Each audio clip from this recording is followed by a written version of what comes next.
काट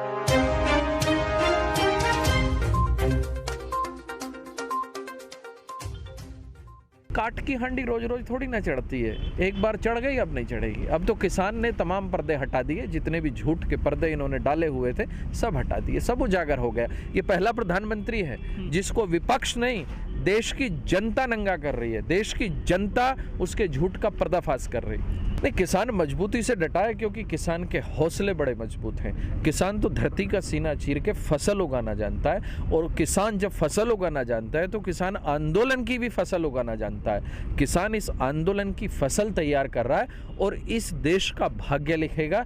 इस देश में आने वाली पीढ़ियां इस आंदोलन को याद करेंगी, क्योंकि आज इस देश में हर व्यक्ति शोषित है। वर्तमान सरकार ने चाहे गृहिणी से लेकर युवाओं से लेकर सरकारी कर्मचारियों से लेकर हर आदमी शोषित है। इस देश में कौन आंदोलित नहीं है, मुझे ये तो बता दो। इस आंदोलन ने हर उस व्यक्ति की आवाज को बुलंद किया है जिसका शोषण हो रहा था। सरकार आज हमारी मांग मान ले, आज हम वापस चले जाएंगे। 1 साल बाद माने तब हम वापस चले जाएंगे। और रही टस से मस होने की बात, तो सरकार तो मानसिक रूप से दिवालिया हो गई।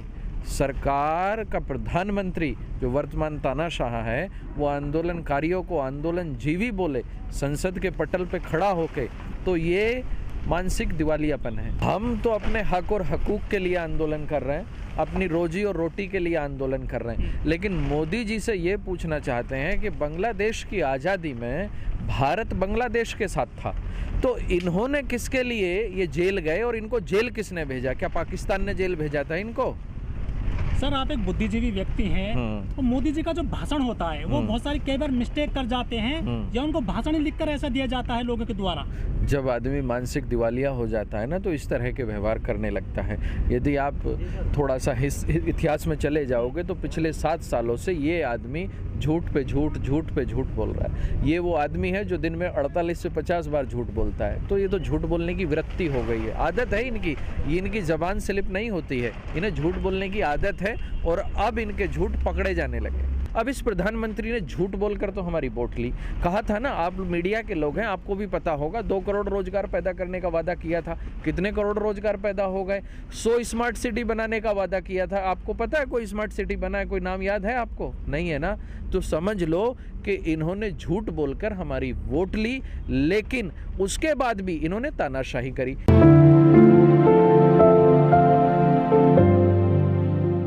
सर, 4 महीने हो गए किसान आंदोलन को। सरकार तो टस से मस हो नहीं रही है और बड़ी मजबूती से चुनाव लड़ रही है पश्चिम बंगाल में। किसानों को कितनी शक्ति मिल रही है इस आंदोलन से? सबसे पहले तो आप लोगों का बहुत बहुत धन्यवाद, क्योंकि पहले दिन से ही आप हमारी आवाज़ को बुलंद कर रहे हैं। मेरा नाम हरीश सोन है और मैं BKU असली का प्रदेश प्रवक्ता हूँ। 4 महीने में यदि सरकार टस से मस नहीं हो रही है तो ये आपको भी भ्रम है, और ना किसान टस से मस हो रहा है। किसान तो अपने संकल्प के साथ और अपनी मांगों के साथ यहाँ बैठा है। आज युवा अपनी रोजगार के लिए इन दर दर भटक रहा है।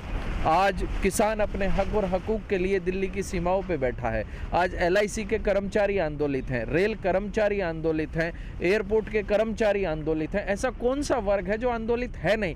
पूरे देश में हर व्यक्ति इस तानाशाही की से परेशान है, और इस तानाशाही को हम ख़त्म करके हटेंगे। जब एक जनमत मिलता है ना, तो वो लोकतंत्र के माध्यम से हम एक प्रधानमंत्री चुनते हैं, और प्रधानमंत्री की ये जिम्मेदारी होती है कि वो पूरे देश की जनता के लिए अभिभावक की तरह कार्य करे, ना कि जनता को ठगने का काम करे। 2019 में मैंने वोट नहीं दिया, जिसने वोट दिया होगा उसने दिया होगा। मैंने तो 2000 के भी वादों पर समझ आ गई थी मुझे तो कि ये आदमी झूठा है, ये फरेबी है और ये दुनिया को ठगेगा, बहुरूपिया है, ये रूप बदलता है, इससे ज़्यादा कुछ नहीं। बात होती है कि आदमी कमिटमेंट को पूरा कर रहा है या नहीं कर रहा है। यदि उसने कमिटमेंट पूरे नहीं किए और जनता को फिर से झूठ बोल के, फिर से बहका के, क्योंकि कहा था ना जनता के सामने, मीडिया के सामने, आप लोगों के सामने कहा था मुझे एक और मौका दे दो, जो मैंने वादे किए हैं सबको हम पूरा करेंगे।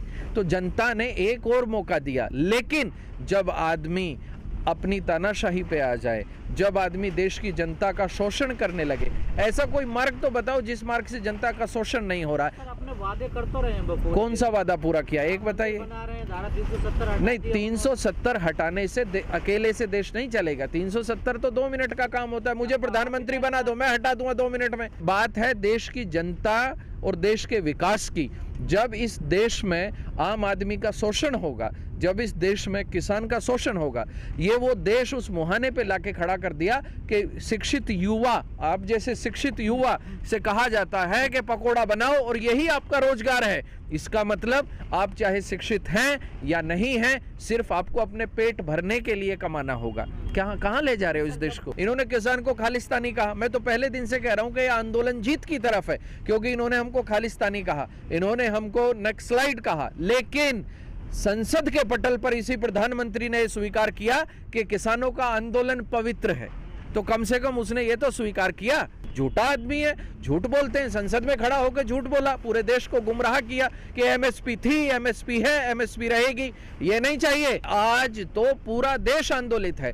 किसान आंदोलन ने, आज ये किसान आंदोलन नहीं रहा, ये जन आंदोलन है। ये आंदोलन हर उस व्यक्ति का है जिसका रोटी से नाता है। कारण बताता हूं, जो एसेंशियल कमोडिटी एक्ट में जो अमेंडमेंट इन्होंने किया है 1955 में, वो हर उस व्यक्ति का शोषण करेगा जो रोटी खाता है, क्योंकि खाद्य पदार्थों की असीमित भंडारण की आजादी जब हो जाएगी तो एमआरपी की भी असीमित आजादी होगी। लेकिन किसान आंदोलन में हर उस व्यक्ति का स्वागत है, और मैं बड़ी जिम्मेदारी के साथ कहता हूं, जिस आदमी का रोटी से नाता है, और हर व्यक्ति रोटी खाता है, हर व्यक्ति को इस आंदोलन में आना चाहिए, क्योंकि एसेंशियल कमोडिटी एक्ट हर आदमी का शोषण करता है। जो ये अमेंडमेंट इन्होंने किया है, हर उस व्यक्ति को इस आंदोलन में शामिल होना चाहिए। दूसरी बात, आज तो इस आंदोलन ने हर उस व्यक्ति की आवाज को बुलंद किया है जो इस सरकार के तानाशाही रवैये की डर से चुप बैठा था, बोल नहीं रहा था।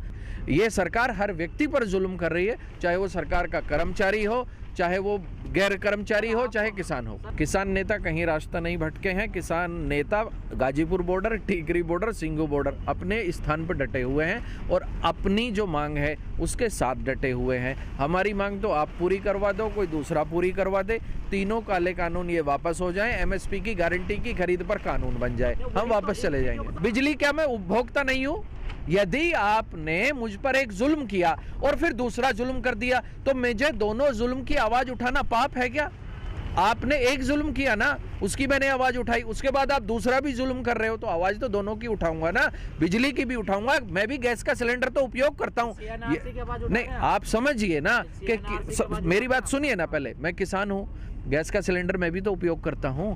यदि मेरे घर में गैस का सिलेंडर महंगा आएगा तो मैं क्या उसकी आवाज ना उठाऊं? तुम ये कहते हो कि नहीं, तुम किसान हो, बस तुम गेहूं की आवाज उठाओ, तुम धान की आवाज उठाओ। अरे भाई, मैं पेट्रोल की भी आवाज उठाऊंगा, मैं डीजल की भी आवाज उठाऊंगा। हमने यहाँ हर चीज की आवाज उठाई है। देखो, चाहे सैनिक फार्म हो, चाहे रेल हो, चाहे LIC हो, सब कुछ चले क्या फिर से? नहीं, ये तो वतन बेच रहे हैं, उसी के लिए तो हम बैठे हैं। आप भी आवाज उठाइए, पूरे देश को आवाज उठानी होगी, क्योंकि ये वतन बिक रहा है। 7000 किलोमीटर तो इस सड़क बेच रहे हैं। मैं आंकड़े बताना चाहता हूँ आपको, 7000 किलोमीटर सड़क बेच रहे हैं, 150 से ज़्यादा रेलवे स्टेशन बेच रहे हैं, 180 से ज़्यादा रेल रूट बिक रहे हैं इस देश में, स्टेडियम तक बिक रहे हैं इस देश में। क्या बचेगा मेरे और तुम्हारे, हमारे मुस्तकबिल के लिए? सर, आपसे आखिरी सवाल है, ये जो सरकार है, हाँ, ये 7 साल इसको हो गए हैं, हाँ, ये 10 साल चल सकती है सरकार, लेकिन ये जो ठेके दे रहे हैं, हाँ, 50-50 साल तक के लिए दे रहे हैं, हाँ, ये क्या औचित्य है इसका? नहीं, ये 50 साल के लिए दें या 100 साल के लिए दें, लेकिन इस देश में किसान का बेटा प्रधानमंत्री बनेगा,